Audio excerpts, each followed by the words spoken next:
Welcome to the deep dive. We're here to unpack some really interesting sources and pull out the key knowledge for you.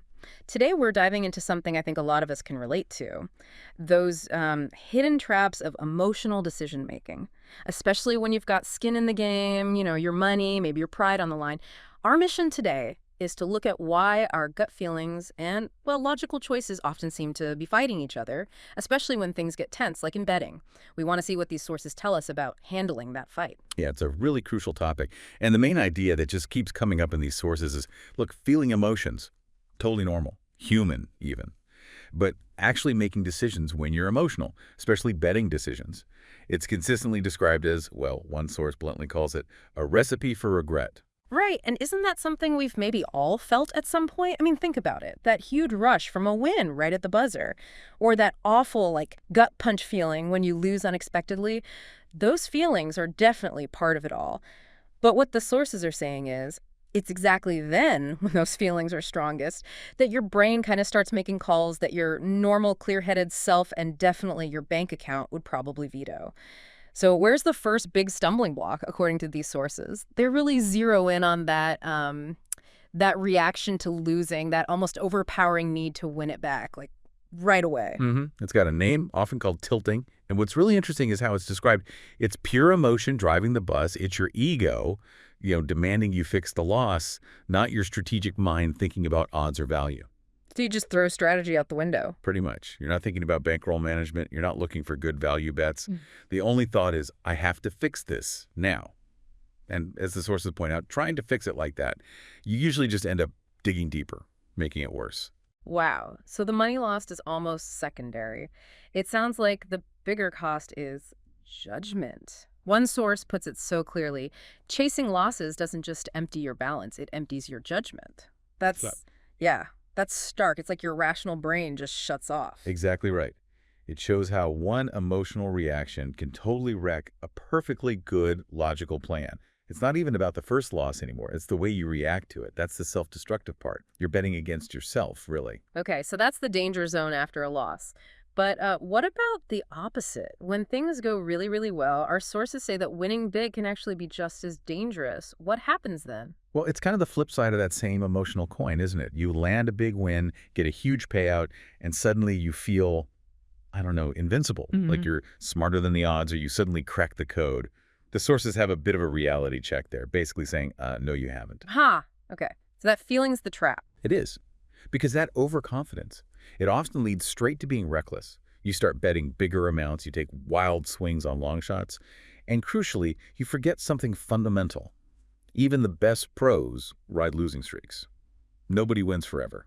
So whether it's that desperation after losing or feeling like you're king of the world after winning, the basic issue is the same. The strong emotion just sort of hijacks your thinking, turns off the analysis part of your brain. Precisely. It's a really powerful illustration of how our emotional state can just completely take over our ability to reason. And it's a good reminder that, it's not always negative emotions. Feeling too good, too confident can mess up your decisions just as badly. And the sources actually take it a step further, too. They point out it's not always about the immediate win or loss from the bet itself. There's this quieter influence, just our general mood day to day. Right. Which makes you wonder, doesn't it? How much does your regular life, a background noise, affect these specific choices? The sources really highlight this. Had a bad day at work, maybe a fight with your partner, just feeling stressed. That stuff can subtly change how you bet. You might log into your betting app just thinking, ooh, I need a distraction, take the edge off. But before you know it, as one source says, you're making bets based on how you feel, not what you know. Oh, I love the analogy they used for that. It's like shopping when you're hungry. Yeah. You don't buy what you need. You buy whatever looks good in the moment. It perfectly captures it, doesn't it? You end up with junk food instead of dinner. It really does. It's a brilliant way to show how easily our impulses, just driven by whatever feeling is underneath, can push aside rational thought. You make choices you wouldn't normally make. You're not solving the hunger, you're just, reacting to it. Okay, so if our emotions are these powerful, sometimes sneaky forces, what do the sources say we can actually do about it? How do we get back in control? They talk about a simple method, like a gut check. Exactly. The core advice is pretty straightforward. Before you hit confirm on that bet, just pause. Ask yourself some key questions. Things like, Am I calm right now? Am I thinking clearly? Focused? Or is it more like, am I bored? Am I angry? Am I trying to chase back something I lost? And if it's those latter Then feelings, the advice is really direct. Pass, walk away, do literally anything else for 10 minutes. Just create some space. because, like the sources say, betting from emotion isn't betting, it's reacting. And reactions cost money. It's about breaking that link between the feeling and the action, finding that moment of clarity. Yeah, and that pause, that gut check is so vital because, let's face it, the house, the sports books, the casinos, they already have a built-in mathematical edge. That's their business model. When you let your emotions run the show, you're basically just, as one source put it, handing them the keys. You're making their job easier and their edge even bigger. So the main message is pretty clear. Sometimes the absolute best, most strategic bet you can make is just not making one at all, especially if you're feeling angry, sad, way too hyped up, or just generally out of sorts. Wow. So we've covered a lot today in this deep dive. We've looked at how surprisingly easily our emotions can just take the wheel when it comes to decisions, especially with money involved.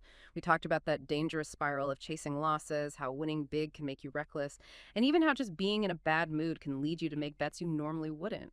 And it makes you think, right? If our feelings can hijack our logic so effectively in something like betting, where else? Where else in our lives might we be making big choices, or even small ones, about jobs, relationships, maybe even our health, based more on how we feel in the moment than on, clear thinking? And could using that same kind of gut check help us make more deliberate, more aware choices in all sorts of areas? That's definitely something to chew on. A great thought to end on. Thanks for joining us for this deep dive. We hope you'll reflect on these ideas and maybe apply them not just to betting, but anywhere that emotions might be blurring the lines of good judgment. Stay sharp out there and keep your head in the game.